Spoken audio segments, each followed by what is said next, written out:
На карте туристических побед ИА Удмуртия уже более 6 десятков точек из топ-100 достопримечательностей проекта Даур. Но мы не останавливаемся и сегодня исследуем северную столицу республики, ее окрестности и не только. С высоты птичьего полета площадь Свободы и лучеобразные улицы действительно напоминают глаз. Здесь, в центре города, под звон колоколов Свято-Преображенского кафедрального собора можно неспешно прогуляться. Местные голуби почти ручные, не боятся людей.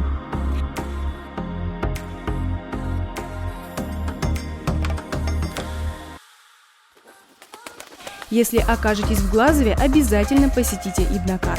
На горе Солдырь располагалось средневековое городище. Здесь было очень крупное поселение до того времени. Люди, которые жили на этих холмах, занимались земледелием. У них было развито ремесло, очень сложное ремесло, например, металлургия.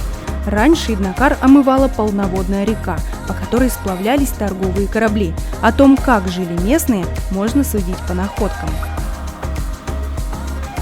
Вот это фрагменты, это вот когда-то это была посуда.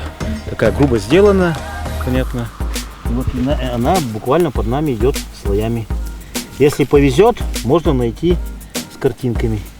Панорамные виды захватывают дух. А сколько еще тайн и загадок хранит Иднакар?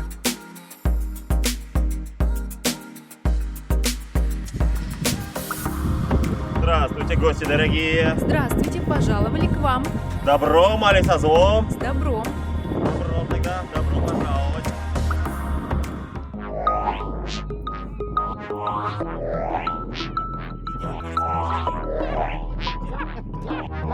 Дандыдор.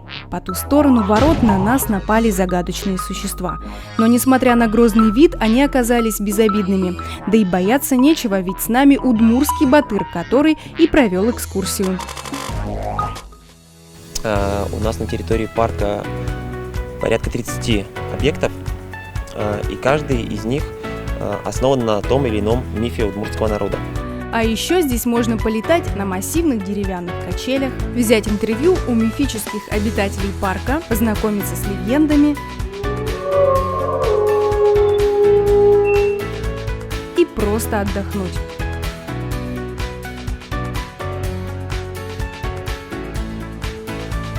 Почему Удмуртию называют родниковым краем? Ответ найдете в Тылысе. У подножия горы Мыргитон более 30 источников.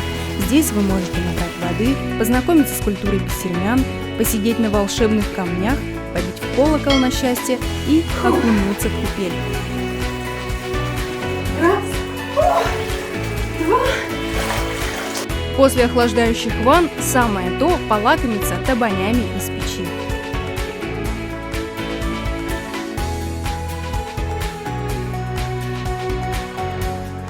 Сытые и довольные мы отправляемся в обратный путь. Манящий, загадочный и такой гостеприимный север республики. Мы обязательно встретимся снова. Открывайте Удмуртию, вдохновляйтесь Удмуртией, принимайте участие в краеведческом квесте Даур.